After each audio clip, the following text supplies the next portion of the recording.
Hello friends, welcome to my channel SK garden tips. ನಾನು Sumathi. Friends, ನಾವಿವತ್ತು ಈ ವಿಡಿಯೋದಲ್ಲಿ ನಿಮಗೆ ಬೀಜದ ಬಗ್ಗೆ ಕಂಪ್ಲೀಟಾಗಿ ಮಾಹಿತಿ ಕೊಡ್ತೀನಿ. ಬೀಜನ ಹೇಗೆ ನಾವು ಅದನ್ನ ಬೀಜ ಶುದ್ಧಿ ಮಾಡ್ಕೊಳ್ಬೇಕು, ಆ ಬೀಜ ಹತ್ತ ಯಾವ ಥರದ ಮಣ್ಣಿನ ಮಿಶ್ರಣ ಮಾಡ್ಕೊಳ್ಬೇಕು, ಆಮೇಲೆ ಮಣ್ಣಿನ ಮಿಶ್ರಣ ಮಾಡ್ಕೊಂಡ್ಮೇಲೆ ಯಾವ ಥರದ ಅದನ್ನು ನಾವು ನೆಡಬೇಕು, ಇದೆಲ್ಲದ್ರ ಬಗ್ಗೆ ಕಂಪ್ಲೀಟಾಗಿ ನಿಮಗೆ ಈ ವಿಡಿಯೋದಲ್ಲಿ ಎಕ್ಸ್ಪ್ಲೇನ್ ಮಾಡ್ತೀನಿ. ಹಾಗೆ ಈ ಯಾವುದು ನಾವು ಒಂದು ವೇಳೆ ಬೀಜ ಶುದ್ಧಿ ಮಾಡ್ಕೊಳ್ತಿದ್ರೆ ಏನಾಗುತ್ತೆ, ಹಾಗೆ ಡೈರೆಕ್ಟಾಗಿ ನೆಟ್ಟರೆ ಏನಾಗುತ್ತೆ, ಈ ಥರ ಕಪ್ಪಲ್ಲಿ ನೆಟ್ಟಂಗೆ ಏನಾಗುತ್ತೆ, ಇದೆಲ್ಲದ್ರ ಬಗ್ಗೆ ಕಂಪ್ಲೀಟಾಗಿ ಮಾಹಿತಿ ಕೊಡ್ತೀನಿ. ನೀವು ಸ್ಕಿಪ್ ಮಾಡಲಾರ್ದೆ ವಿಡಿಯೋನ ಕೊನೆ ತನಕ ನೋಡಿ. ಹಾಗೆ ನಿಮ್ಗೆ ಏನು ಅನಿಸ್ತು ಅಂತ ಕಾಮೆಂಟಲ್ಲಿ ಹೇಳೋದು ಮರಿಬೇಡಿ.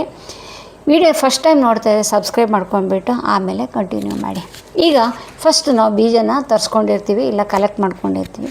ಬೀಜನ ತಂದ ತಕ್ಷಣ ಡೈರೆಕ್ಟಾಗಿ ನೆಡಕ್ಕೆ ಹೋಗಬಾರ್ದು. ಅದು ಕೆಲವೊಂದು ಪದ್ಧತಿ ಇದೆ, ಅದ್ರ ಬಗ್ಗೆ ನೋಡೋಣ. ನೋಡಿ, ಇದು ನಮ್ಮ ಫ್ರೆಂಡ್ಸ್ ಕಳಿಸ್ಕೊಟ್ಟಂಥ ಬೀಜಗಳೆಲ್ಲ ಇವೆಲ್ಲ. ಹಾಗಲ ಬೀಜ ಇದೆ, ಹೀರೆ ಬೀಜ ಇದೆ, ಸೋರೆ ಬೀಜ ಇದೆ, ಎಲ್ಲ ಕಂಪ್ಲೀಟ್ ತುಂಬ ಜಾತಿದು ತರಕಾರಿ ಬೀಜ ಇದೆ. ಹಾಗೆ ಹೂವಿನ ಬೀಜ ಕೂಡ ಇದೆ. ಇದೆಲ್ಲದೂ ನಾನು ಇವತ್ತು ನೆಡೋದನ್ನು ತೋರಿಸ್ಕೊಡ್ತೀನಿ ನಿಮಗೆ. ಇಲ್ಲಿ ನಾನು ಸಣ್ಣ ಸಣ್ಣದ ಪೇಪರ್ ಕಪ್ಪು ತೊಗೊಂಡಿದ್ದೀನಿ. ಯಾಕೆ ಈ ಥರ ಹಾಕಿದ್ದಾರೆ ಅನ್ನೋದ್ರ ಬಗ್ಗೆ ನಿಮ್ಗೊಂದು ಸ್ವಲ್ಪ ಡೌಟ್ ಬಂದಿರ್ಬೋದು.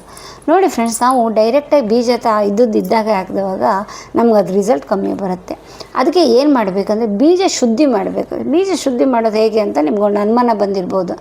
ಏನಿಲ್ಲ, ಒಂಚೂರು ಗೋಮೂತ್ರ ಇದ್ದರೆ 1 ಲೀಟ್ರ್ ನೀರಿಗೆ ಒಂಚೂರು ಗೋಮೂತ್ರ ಹಾಕಿಬಿಟ್ಟು, ಅಂದರೆ 1-2 ಸ್ಪೂನು ಗೋಮೂತ್ರ ಹಾಕಿ ಅದನ್ನು ಆ ನೀರನ್ನು ಬೀಜ ನೆನೆಸೋಕ್ಕೆ ಒಂದು ಅರ್ಧ ಗಂಟೆ ಬೀಜ ಅದರಲ್ಲಿ ನೆನೆಸ್ಬಿಟ್ಟು ಆಮೇಲೆ ಬೀಜ ನೆಟ್ವಿ ಅಂದ್ಕೊಳ್ಳಿ, ನಮಗೆ ತುಂಬ ಚೆನ್ನಾಗಿ ರಿಸಲ್ಟ್ ಬರುತ್ತೆ. ಈಗ ಗೋಮೂತ್ರ ಇಲ್ಲ, ಏನು ಮಾಡ್ಬೋದು ಅಂದರೆ ನಿಮ್ಮ ಹತ್ರ ಯಾವ್ದಾದ್ರು ಫಂಗಿಸೈಡ್ ಇರುತ್ತಲ್ಲ, ಆ ಫಂಗಿಸೈಡನ್ನು ಕೂಡ ನೀರಲ್ಲಿ ಮಿಕ್ಸ್ ಮಾಡಿಬಿಟ್ಟು ಅದರಲ್ಲಿ ಕೂಡ ನಾವು ಬೀಜನ ನೆನೆಸಿಡ್ಬೋದು. ಈಗ ನಾನು ಇದರಲ್ಲೆಲ್ಲ ಹೆಸರು ಬರೆದಿದ್ದೀನಿ. ಇದನ್ನು ನೀವು ನೋಡಿದ ತಕ್ಷಣ ನಿಮಗೆ ಆಶ್ಚರ್ಯ ಆಗಿರ್ಬೋದು, ಯಾಕೆ ಈ ಥರ ಹೆಸರು ಬರೆದಿದ್ದಾರೆ ಅಂತ. ನೋಡಿ ಫ್ರೆಂಡ್ಸ್, ಈಗ ನಾವು 1-2 ಜಾತಿ ಬೆಳೆಸ್ತಿದ್ದೀವಿ ಅಂದ್ಕೊಳ್ಳಿ, ನಾವು ಈ ಥರ ಹೆಸರು ಬರೆಯೋದು ಬೇಕಾಗಲ್ಲ. ಯಾಕಂದ್ರೆ ನಮ್ಗೆ ಅದು ನೆನಪಿರುತ್ತೆ. ಅದೇ 10-15 ಥರದ್ದು ನಾವು ಬೆಳೆಸ್ಬೇಕಂತ ಟ್ರೈ ಮಾಡಿದವಾಗ ಯಾವುದ್ರಲ್ಲಿ ಹಾಕಿದ್ದೀವಿ ಅಂತ ನೆನಪಿರಲ್ಲ, ಯಾವುದನ್ನು ಎಲ್ಲಿ ನೆಡಬೇಕಂತ ಕನ್ಫ್ಯೂಸ್ ಆಗೋಗುತ್ತೆ. ಅದಕ್ಕೆ ನಾನೇನು ಮಾಡ್ತೀನಿ ಅಂತ ಯಾವಾಗಲೂ ಬೀಜ ಹಾಕ್ತಾ ಈ ಥರ ಬರೆದಿಟ್ಟಿರ್ತೀನಿ. ಸೋರೆ ರೌಂಡ್ ಕಲರ್ದು, ಅದೇ ಹಾಗೆ ಉದ್ದುದ್ದು ಬೇರೆ ಬೇರೆ ಇದೆಲ್ಲ ಇರುತ್ತೆ, ಬೇರೆ ಬೇರೆ ಜಾತಿದೆಲ್ಲ ಇದೆ. ಸೋರೆಲ್ಲ ಒಂದು 5-6 ಜಾತಿದಿದೆ. ಹಾಗೆ ಇದು ನೋಡಿ, ಇದು 365 ಡೇಸ್ ಹೀರೆ ಬೀಜ ಅಂತೆ. ಇದಕ್ಕೆ ನಾವೇನು ಮಾಡಬೇಕು, ಈಗ ನಾರ್ಮಲ್ಲ ಪಾಟಲ್ಲಿ ನೆಟ್ಕೊಂಡ್ವಿ ಅಂದ್ಕೊಳ್ಳಿ, 365 ಡೇಸ್ ಅಂದರೆ 1 ಇಯರ್ ಪೂರ್ತಿ ಬೆಳೆಯುವಂಥ. ಅದಕ್ಕೆ ಆದಷ್ಟು ದೊಡ್ಡ ತೊಗೊಳ್ಬೇಕು. ಇವೆಲ್ಲ ನಮಗೆ ಕನ್ಫ್ಯೂಸ್ ಆಗಿ ಹೋಗುತ್ತೆ. ಅದಕ್ಕೋಸ್ಕರ ಈ ಥರ ಬರೆದಿಟ್ಕೊಳ್ಳೋದು ಬೆಸ್ಟ್ ಐಡಿಯಾ ಅಂತ ನನ್ನ ಉದ್ದೇಶ. ಇನ್ನು ನಿಮ್ಮ ಅನುಕೂಲ, ಓಕೆನಾ. ಇದು ಫಂಕ್ಷನಲ್ಲಿ ತಂದಿದ್ದು ಗ್ಲಾಸ್ ಇದ್ದಿತ್ತು, ಅದರಲ್ಲೇ ನಾನು ನೆನೆಸಿದ್ದೀನಿ. ಒಂದು ವೇಳೆ ಅದಿಲ್ಲ ಅಂದರೆ ನೀವು ಸ್ಟೀಲ್ ಗ್ಲಾಸ್ ಯಾವ್ದಾರು ತೊಗೊಳ್ಬೋದು. ಇಲ್ಲಿ ನಾನು 1 ಲೀಟ್ರ್ ನೀರಿಗೆ ಒಂದು 2 ಚಮಚ ಗೋಮೂತ್ರ ಹಾಕಿ ರೆಡಿ ಮಾಡಿ ಇಟ್ಕೊಂಡಿದ್ದೀನಿ. ಇಲ್ಲೆಲ್ಲ ಬೀಜಗಳನ್ನೆಲ್ಲ ಒಂದೊಂದು ಜಾತಿಗೆ ಒಂದೊಂದು ಕಪ್ಪಿಗೆ ಹಾಕಿಬಿಟ್ಟು ಅದಕ್ಕೆ ಸ್ವಲ್ಪ ನೀರು ಹಾಕಿ ನೆನೆಸಿಡ್ತೀನಿ. ಯಾಕೆ ನೀರಲ್ಲಿ ನೆನೆಸಿ ಇಡಬೇಕು ಅಂದರೆ, ಈಗ ಸೋರೆ ಇರುತ್ತೆ ಅಥವಾ ಹಾಗಲ ಬೀಜ ಇರುತ್ತೆ ಅಂದ್ಕೊಳ್ಳಿ, ಎಕ್ಸಾಂಪಲ್ ಹೇಳ್ತಾ ಇದ್ದೀನಿ. ಇವು ಸಿಪ್ಪೆ ಸ್ವಲ್ಪ ದಪ್ಪ ಇರುತ್ತೆ. ನಾವು ಹಾಗೆ ಡೈರೆಕ್ಟಾಗಿ ನೆಟ್ಟಾಗಿ ಇದು ಮೊಳಕೆ ಬರೋಕ್ಕೆ ನಮ್ಗೆ 7-8 ದಿವಸ ಬೇಕಾಗುತ್ತೆ. ಅಷ್ಟು ದಿವಸನೂ ನಮ್ಗೆ ಕಾಯೋಕ್ಕೆ ವೇಸ್ಟ್ ಮಾಡೋದು ಯಾಕೆ ಅಂತೇಳ್ಬಿಟ್ಟು ನಾವೇನು ಮಾಡ್ಬೋದು ಅಂದರೆ, ನೀರಲ್ಲಿ ನೆನೆಸಿದವಾಗ ನಮಗೆ 2-3 ದಿವಸದಲ್ಲೇ ಮೊಳಕೆ ಬರುತ್ತೆ. ಈ ಮೊಳಕೆ ಬಂದಿದ್ದು ಕೂಡ ನಾನು ತೋರಿಸ್ತೀನಿ ನಿಮ್ಗೆ ಹೇಗಿದೆ ಅನ್ನೋ ಕೂಡ ಈ ವಿಡಿಯೋದಲ್ಲೇ ನಿಮಗೆಲ್ಲ ಕಂಪ್ಲೀಟಾಗಿ ಒಂದೇ ವಿಡಿಯೋದಲ್ಲಿ ತೋರಿಸ್ತೀನಿ ಬೀಜದ ಬಗ್ಗೆ. ಈಗ ನಾನು ಇದನ್ನು ಒಂದು ನೈಟ್ ಇಡೀ ನೆನೆಸಿಡ್ತೇನೆ. ಅಂದರೆ ಸಾಯಂಕಾಲ ಇದನ್ನು ಮೇಲೆ ಬಂದುಬಿಟ್ಟು, ಅಂದರೆ ಟೆರೆಸ್ ಗಾರ್ಡನಲ್ಲಿ ನಾನು ನೆನೆಸಿಟ್ಟಿದ್ದು. ಸಾಯಂಕಾಲ ಬಂದುಬಿಟ್ಟು ಎಲ್ಲ ನೀರು ಹಾಕಿ ನೆನೆಸಿಟ್ಟಿದ್ದೀನಿ. ಮಾರು ದಿವಸ ಬೆಳಿಗ್ಗೆ ನೆಡ್ಬೋದು. ಅದೇ ಮೆಣಸಿನ ಬೀಜ ಇದೆ, ಬದನೆ ಬೀಜ ಇದೆ, ಇಂಥದ್ದೆಲ್ಲ ಇದ್ದವಾಗ ನಮ್ಗೆ 1 ಗಂಟೆ ನೆನೆಸಿ ಸಾಕಾಗುತ್ತೆ. ಇಡೀ ನೈಟ್ ಎಲ್ಲ ನೆನೆಸಿಡ್ಬೇಕಾದ ಅಗತ್ಯ ಇರಲ್ಲ. ಈ ದೊಡ್ಡ ಬೀಜಗಳಿಗೆ ಮಾತ್ರ ಅಗತ್ಯ ಇದೆ. ಇದು 1 ಗಂಟೆ ಇದ್ದರೂ ಸಾಕು, ಯಾಕಂದರೆ ಜಾಸ್ತಿ ಇದ್ದರೆ ಕೊಳ್ತೋಗುತ್ತೆ. ಎಕ್ಸಾಂಪಲ್ ಹೇಳ್ಬೇಕಂತ ಹೇಳಿದರೆ, ಈ ಬೀನ್ಸು ಅಥವಾ ನಮ್ಗೆ ಅವರೆಕಾಯಿ ಇಂಥದ್ದೆಲ್ಲ ಬೀಜಗಳು ತುಂಬ ಸ್ಮೂತಾಗಿರುತ್ತೆ. ಅಂದರೆ ಅದರ ಸಿಪ್ಪೆ ದಪ್ಪ ಏನಿರಲ್ಲ. ಅದು 1 ಗಂಟೆ ನೆನೆಸಿಟ್ರೆ ಸಾಕು. ಇಲ್ಲ ನಾವು ಟೈಮ್ ಇಲ್ಲ ಅಂದರೆ ಅರ್ಧ ಗಂಟೆ ನೆನೆಸಿದ್ರು ಕೂಡ ಸಾಕಾಗುತ್ತೆ. ಆರಾಮಾಗಿ ಅದು ಮೊಳಕೆ ಬರುತ್ತೆ. ಇಂಥದ್ದು ಮಾತ್ರ ನಮಗೆ ಜಾಸ್ತಿ ಟೈಮ್ ತಗೊಳುತ್ತೆ. ಇಲ್ಲಿ ನಾನು ಬೀಜ ಎಲ್ಲ ನೆನೆಸಿದ್ದಾಯ್ತು. ಈಗ ಬೀಜ ಹಾಕೋಕ್ಕೊಂದು ಇದು ಬೇಕಲ್ಲ.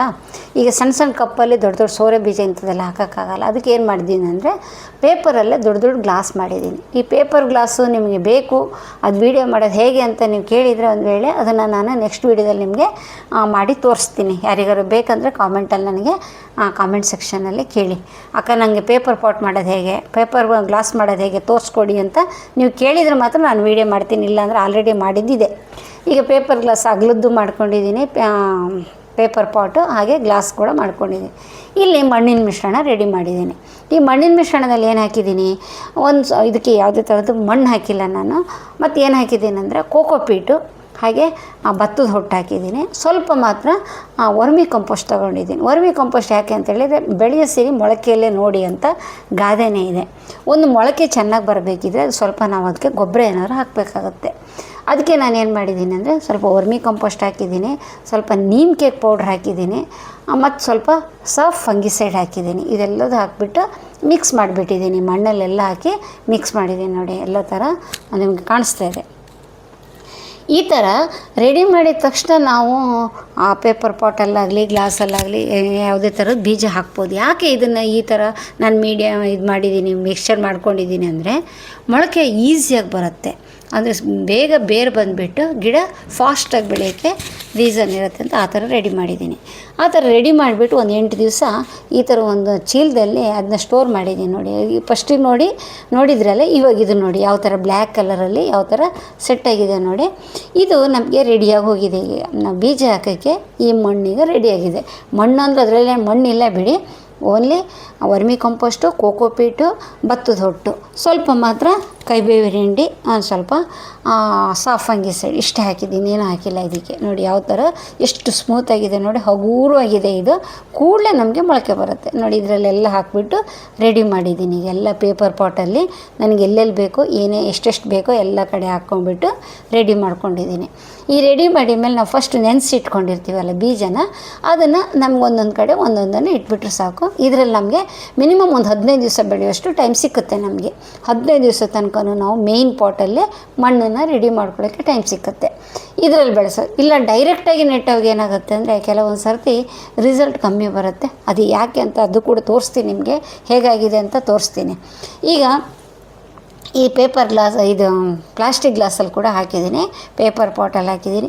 ಫಸ್ಟ್ ಬೀಜ ನೆನೆಸಿಡ್ತಾ ಕೂಡ ನಾನು ಹೆಸರು ಬರೆದಿದ್ದೀನಲ್ಲ, ಆ ಬೀಜ ಹಾಕಿದ್ರ ಮೇಲೆ ಇಲ್ಲೂ ಕೂಡ ಹೆಸರು ಬರೆದಿದ್ದೀನಿ ನಾನು ಇದ್ರ ಮೇಲೆ ಕೂಡ. ಸೊ ಎಕ್ಸಾಂಪಲ್ಗೆ ಹೇಳಬೇಕಂದ್ರೆ, ಈಗ ಹೀರೆ ಬೀಜ ತೊಗೊಂಡಿದ್ದೀನಿ ಅಂದ್ಕೊಳ್ಳಿ, ಹೀರೆ ಬೀಜ ಒಂದು 4-5 ಬೀಜ ನೆನೆಸಿದ್ದೀನಿ ಅಂದರೆ 2 ಪೇಪರ್ ಕಪ್ಪಲ್ಲಿ ಹಾಕಿ 2 ಬೀಜ ಒಂದೊಂದರಲ್ಲಿ ಹಾಕಿಬಿಟ್ಟು ಆ ಹೀರೆ ಅಂಥೇಳಿ ಬರೆದಿದ್ದೀನಿ. ಹಾಗೆ ಇನ್ನೊಂದು ಕಡೆ ಸೋರೆ ಬೀಜ ಹಾಕಿದ್ದೀನಿ. ಅದು ನೋಡಿ ಸೋರೆ ಬೀಜ ಒಂದು 7-8 ಇದೆ. ಒಂದು 3-4 ಯಾವುದೋ ಪೇಪರ್ ಪಾಟಲ್ಲಿ ಹಾಕಿಬಿಟ್ಟು ಸೋರೆ ಇದು ಅಂಥೇಳಿ ಬರೆದಿದ್ದೀನಿ ನೋಡಿ. 7 ಫೀಟ್ ಸೋರೆ ಅಂತಿದೆ. ಹಾಗೆ ವೈಟು ಹಾಗಲಕಾಯಿ ಅಂತಿದೆ, ಗ್ರೀನ್ ಹಾಗಲಕಾಯಿ ಬೀಜ ಅಂತಿದೆ, ಹೀರೆಕಾಯಿ ಅಂತಿದೆ. ಅದು ಹೀರೆಕಾಯಿ 365 ದಿವಸ ಬರೋದಿದೆ. 1 ಫೀಟ್ ಮಿರ್ಚಿ ಇದೆ, ಹಾಗೆ ಹೂವಿನ ಬೀಜ ಎಲ್ಲ ಇದೆ. ಎಲ್ಲದೂ ನಾನು ಕಂಪ್ಲೀಟಾಗಿ ಹೆಸರು ಬರೆದಿದ್ದೀನಿ. ಇಲ್ಲ ನನಗೆ ಯಾವುದ್ರಲ್ಲಿ ಏನು ಹಾಕಿದ್ದೀನಿ ಅಂದರೆ ನನಗೆ ಮರ್ತೋಗ್ತಿರುತ್ತೆ. ನಿಮಗೆ ನೆನಪಿನ ಶಕ್ತಿ ಇದೆ ಅಂದರೆ ನೀವು ಬರೆದಿದ್ರು ನಡೀತದೆ. ಓಕೆನಾ ಸರಿ. ಇಲ್ಲಿ ನಾನು ಈಗ ಅಗ್ಲಗ್ಲು ಪೇಪರ್ ಪಾಟ್ ಮಾಡ್ಕೊಂಡಿದ್ದೀನಲ್ಲ, ಇದರಲ್ಲಿ ಕೆಲವೊಂದರಲ್ಲಿ ಹೂವಿನ ಬೀಜ ಹಾಕಿದ್ದೀನಿ, ಕೆಲವು ಬದನೆ ಬೀಜ ಹಾಕಿದ್ದೀನಿ, ಕೆಲವೊಂದರಲ್ಲಿ ಗೊಂಡೆ ಬೀಜ ಹಾಕಿದ್ದೀನಿ. ಇದು ಚಿತ್ರಾಡ ಬೀರ ಅಂತೇಳಿ. ಈ ಚಿತ್ರಾಡ ಬೀರ ರುಚಿ ಚೆನ್ನಾಗಿರುತ್ತೆ, ಒಂಥರ ಈ ಆಂಧ್ರ ತೆಲಂಗಾಣ ಸ್ಪೆಷಲ್ ಅಂತ ಹೇಳ್ಬೋದು. ಈ ಹೀರೆ ತುಂಬ ಚೆನ್ನಾಗಿರುತ್ತಂತೆ. ಕಾಯಿ ಬಂದ್ರ ಮೇಲೆ ನಿಮಗೆ ತೋರಿಸ್ತೀನಿ ಯಾವ ಥರ ಇರುತ್ತೆ ಅಂತ. ಒಂದು 4-5 ಅಂತೂ ಬೀಜ ಹುಟ್ಟಿದೆ, ಅದನ್ನು ನಾನು ನೆಟ್ಟಿದ್ದೀನಿ. 1-2ರಲ್ಲಿ ಬಂದರೂ ಕೂಡ ನಮ್ಮ ಮಸ್ತ್ ತುಂಬ ಆಗೋಗುತ್ತೆ, ತಿನ್ನಷ್ಟು ಸಾಕಾಗುತ್ತೆ ನಮಗೆ. ಜಾಸ್ತಿ ಏನು ಬೇಕಾಗಲ್ಲ, ಇರೋದು 4-5 ಜನ ಸಾಕಾಗುತ್ತೆ. ಈ ಸರ್ತಿ ನಾನು ಜಾಸ್ತಿ ತರಕಾರಿ ಹಾಗೆ ಹೂವಿನ ಬೀಜ ಎಲ್ಲದೂ ನೆಡ್ತಾಯಿದ್ದೀನಿ. ಯಾಕಂತೇಳಿದರೆ ಒಂಥರ ಫಸ್ಟಿಂದ ನಾನು ಟೆರೆಸ್ ಗಾರ್ಡನ್ ಸ್ಟಾರ್ಟ್ ಮಾಡ್ತಾಯಿದ್ದೀನಿ. ಲಾಸ್ಟ್ ವೀಡಿಯೋದಲ್ಲಿ ಕೂಡ ನಿಮ್ಗೆ ಹೇಳಿದ್ದೀನಿ, ರೀಸೆಟ್ಟಿಂಗ್ ಮಾಡ್ತಾಯಿದ್ದೀನಿ ಎಲ್ಲ ಅಂತ ಹೇಳಿಬಿಟ್ಟು. ಅಂದರೆ ಟೆರೆಸ್ ಗಾರ್ಡನಲ್ಲಿ ಎಲ್ಲ ಚೆನ್ನಾಗಿ ಬೆಳೆಸ್ಬೇಕಂತ ಒಂದು ಪ್ಲ್ಯಾನ್ ಮಾಡಿಕೊಂಡು ಒಂದೊಂದಲ್ಲೇ ಮಾಡ್ಕೊಂಡು ಹೋಗ್ತಾಯಿದ್ದೀನಿ. ನಾನು ಏನು ಮಾಡಿದ್ದೀನಿ, ಹೇಗೆ ಮಾಡಿದ್ದೀನಿ ಪ್ರತಿಯೊಂದು ನಿಮ್ಗೆ ವೀಡಿಯೋ ಮಾಡಿ ತೋರಿಸ್ತಾ ಇರ್ತೀನಿ. ನೀವು ಮಾತ್ರ ಸಬ್ಸ್ಕ್ರೈಬ್ ಮಾಡ್ಕೊಳ್ಳೋದು ಮಾತ್ರ ಮರಿಬೇಡಿ. ಹಾಗೆ ಬೆಲ್ ಐಕಾನ್ ಪ್ರೆಸ್ ಮಾಡಿ ಇಟ್ಕೊಂಡ್ರೆ ನಾನು ವೀಡಿಯೋ ಅಪ್ಲೋಡ್ ಮಾಡಿದ ತಕ್ಷಣ ನಿಮಗೆ ನೋಟಿಫಿಕೇಷನ್ ಬರುತ್ತೆ, ಕೂಡಲೇ ನೀವು ವೀಡಿಯೋ ನೋಡ್ಬೋದು. ಇಲ್ಲಾಂದರೆ ಒಂದೊಂದು ಸರ್ತಿ ಕೆಲಸದಲ್ಲಿ ಬಿದ್ದುಬಿಟ್ಟು ಮರ್ತು ಹೋಗ್ತಿರ್ತೀರಲ್ಲ, ಅದಕ್ಕೋಸ್ಕರ. ಆದರೂ ಪರವಾಗಿಲ್ಲ ಬಿಡಿ, ವಾರಕ್ಕೆ 1-2 ವೀಡಿಯೋ ಮಾಡ್ತಿರ್ತೀನಿ. ನಿಮ್ಗೆ ಟೈಮ್ ಇದ್ದಾಗ ನೋಡ್ಕೊಳ್ಳಿ, ಮೆಲ್ಲಕ್ಕೆ ನೋಡ್ಕೊಂಡ್ಬಿಟ್ಟು ಒಂದು ಸರ್ತಿ ಅಲ್ಲ 2 ಸರ್ತಿ ನೋಡ್ಕೊಳ್ಳಿ. ಆದ್ದರಿಂದ ನಾನು ಹೇಳೋದೆಲ್ಲ ನಿಮಗೆ ಕ್ಲೀನಾಗಿ ಅರ್ಥ ಆಗುತ್ತೆ. ಯಾವಾಗಲಾಗಲಿ ನಾನು ಬಿಗ್ನರ್ಸನ್ನು ತಲೆಯಲ್ಲಿ ಇಟ್ಕೊಂಡ್ಬಿಟ್ಟು ಮಾಡ್ತಾಯಿರ್ತೀನಿ ವೀಡಿಯೋ. ನೋಡಿ ಇವಾಗೆಲ್ಲ ಯಾವ ಥರ ಮೊಳಕೆ ಬಂದಿದೆ ನೋಡಿ. ಇದು 3ನೇ ದಿವಸದ್ದು ರಿಸಲ್ಟ್. ಇದು ನಾನು ಫಸ್ಟ್ದು 1 ದಿವಸ ಹಾಕಿದ್ದೀನಿ, 2 ದಿವಸ ಆದ್ರ ಮೇಲೆ 3ನೇ ದಿವಸದ್ದು ರಿಸಲ್ಟ್ ಇದು ನೋಡಿ, ಎಲ್ಲದೂ ಮೊಳಕೆ ಬಂದಿದೆ. ಇಲ್ಲಿ ನಾನು ಏನು ಮಾಡಿದ್ದೀನಿ ಅಂದರೆ, ಈ ಪೇಪರ್ ಗ್ಲಾಸ್ ಆಗಲಿ ಅಥವಾ ಈ ಪೇಪರ್ ಕಪ್ಸ್ ಆಗಲಿ ಒಂದು ದೊಡ್ಡ ಅದೊಂದು ಪ್ಲಾಸ್ಟಿಕ್ ತಟ್ಟೆಲಿಟ್ಟಿದ್ದೀನಿ ನೋಡಿ.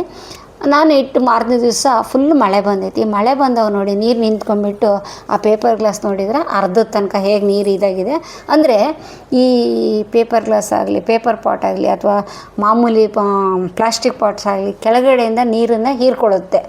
ಅವಾಗ ನಾವು ನೀರು ಜಾಸ್ತಿ ಇದ್ದವಾಗ, ಈ ಪ್ಲೇಟಲ್ಲಿ ನೀರು ಜಾಸ್ತಿ ಇದ್ದವಾಗ ನೀರು ಜಾಸ್ತಿ ಆಗಿಬಿಟ್ಟು ಕೊಳ್ತೋಗುತ್ತೆ.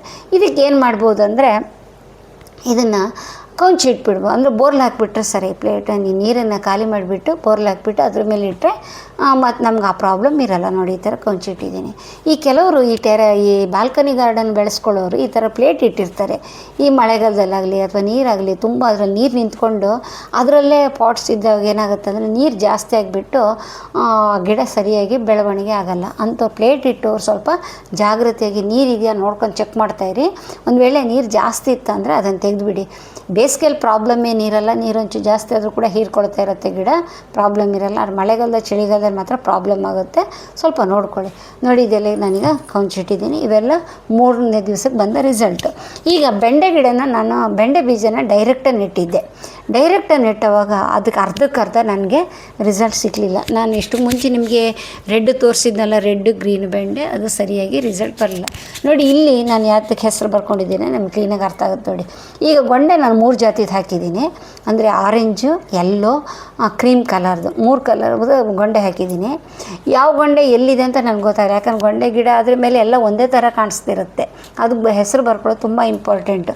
ಇದೊಂದೆರಡು ಅದೊಂದೆರಡು ತಗೊಂಡೋಗಿ ಎಲ್ಲರೂ ನೆಡೋಕ್ಕೆ ನಮಗೆ ಅನುಕೂಲ ಆಗುತ್ತೆ. ಇಲ್ಲಾಂದರೆ ಎಲ್ಲ ಒಂದೇ ಕಲರ್ ಆಗೋಗುತ್ತಲ್ಲ, ಅದಕ್ಕೋಸ್ಕರ. ಈಗ ನೋಡಿ, ಇವೆಲ್ಲ ಕೂಡ ಈ ಪೇಪರ್ ಪಾಟ್ಸಲ್ಲಿ ಇದ್ದಿದ್ದೆಲ್ಲದು ಎಷ್ಟು ಚೆನ್ನಾಗಿ ನಮಗೆ ಮೊಳಕೆ ಬಂದಿದೆ ನೋಡಿ. ಮೆಣಸಿನ ಬೀಜ ಬಂದಿದೆ. ನನಗೆ ಹೇಳ್ತೀನಲ್ಲ, 100% ನನಗೆ ರಿಸಲ್ಟ್ ಇದೆ ಇದರಲ್ಲಿ. ಈ ಮಣ್ಣಿನ ಮಿಶ್ರಣದಲ್ಲಿ 100% ರಿಸಲ್ಟ್ ಇದೆ. ಅದಕ್ಕೋಸ್ಕರ ನಿಮಗೆ ಮತ್ತೆ ಹೇಳ್ತಾ ಇದ್ದೀನಿ, ಈ ಥರ ನೀವು ಮಣ್ಣಿನ ಮಿಶ್ರಣ ಮಾಡ್ಕೊಂಡ್ಬಿಟ್ಟು ಅದರಲ್ಲಿ ಬೀಜ ಹಾಕಿ ನಿಮಗೆ ತುಂಬ ಚೆನ್ನಾಗಿ ರಿಸಲ್ಟ್ ಸಿಗುತ್ತೆ. ಇಷ್ಟಕ್ಕೆ ಆಗಲೇ ಆಲ್ರೆಡಿ ನೀವು ಹಾಕಿದರೆ ಅಂದ್ಕೊಳ್ಳಿ, ಪ್ರಾಬ್ಲಮ್ ಏನಿಲ್ಲ. ಮುಂದೆ ಹಾಕುವಾಗ ಒಂದು ಸತಿ ತಲೆಯಲ್ಲಿ ಇಟ್ಕೊಂಡಿರಿ, ಇದನ್ನೆಲ್ಲ ಬೇಗ ಬರುತ್ತೆ, ಮೊಳಕೆ ಬರುತ್ತೆ, ತುಂಬ ಚೆನ್ನಾಗಿ ಅದರಲ್ಲಿ ನಮಗೆ ಕಾಯಿ ಹೂವು ಎಲ್ಲ ಬರುತ್ತೆ. ಈಗ ನಾನು ನಿಮಗೆ ಲಾಸ್ಟಿಗೆ ಒಂದು ವೀಡಿಯೋ ಕೂಡ ತೋರಿಸ್ತೀನಿ, ಯಾವ ಥರ ರಿಸಲ್ಟ್ ಕೂಡ ತೋರಿಸ್ತೀನಿ. ಇದು ಅಲಸಂಡೆ ಬೀಜ. ಅಲಸಂಡೆನ ನಾನು ಒಂದು ಅರ್ಧ ಗಂಟೆ ಮಾತ್ರ ನಾನು ನೀರಲ್ಲಿ ನೆನೆಸ್ಬಿಟ್ಟು ಡೈರೆಕ್ಟಾಗಿ ಪಾಟಲ್ಲೇ ನೆಟ್ಟಿದ್ದೀನಿ. ಯಾಕಂದರೆ ಈ ಪಾಟು ರೆಡಿ ಮಾಡಿ ಒಂದು 15 ದಿವಸ ಆಗಿತ್ತಿದು, ಅದಕ್ಕೋಸ್ಕರ ನಾನು ಡೈರೆಕ್ಟಾಗಿ ನೆಟ್ಟಿದ್ದೀನಿ. ಅಲಸಂಡೆ ತುಂಬ ಚೆನ್ನಾಗಿ ಬಂದರೆ, ಬೆಂಡೆ ಮಾತ್ರ ನನಗೆ ರಿಸಲ್ಟು ಸರಿಯಾಗಿ ಬರಲಿಲ್ಲ ಡೈರೆಕ್ಟಾಗಿ ನೆಟ್ಟಿದ್ದಕ್ಕೆ. ಇದನ್ನು ಕೂಡ ನಾನು ಪೇಪರ್ ಪಾಟಲ್ಲಿ ನೆಟ್ಟು ಆಮೇಲೆ ಮೊಳಕೆ ಬಂದ್ರ ಮೇಲೆ ನೆಡಬೇಕಿತ್ತು. ಸ್ವಲ್ಪ ನಾನು ಪ್ರಾಬ್ಲಮ್ ಮಾಡಿಕೊಂಡೆ. ಓಕೆ, ನೋಡಿ, ಈಗ ಇದೆಲ್ಲ ಒಂದು 10 ದಿವಸ ಆದ್ರ ಮೇಲಿಂದ ರಿಸಲ್ಟ್ ಇದು ನೋಡಿ, 10-12 ದಿವಸದ ರಿಸಲ್ಟ್ ಇದು ಎಷ್ಟು ಚೆನ್ನಾಗಿ ಬಂದಿದೆ ನೋಡಿದರೆ. ತುಂಬ ಚೆನ್ನಾಗಿ ಬಂದೆ, ತುಂಬ ಚೆನ್ನಾಗಿ ಬಂದೆ ನೋಡಿ. ಆ ಮಣ್ಣಿನ ಮಿಶ್ರಣ ಪರ್ಫೆಕ್ಟಾಗಿ ಕೆಲಸ ಮಾಡಿದೆ ನೋಡಿ.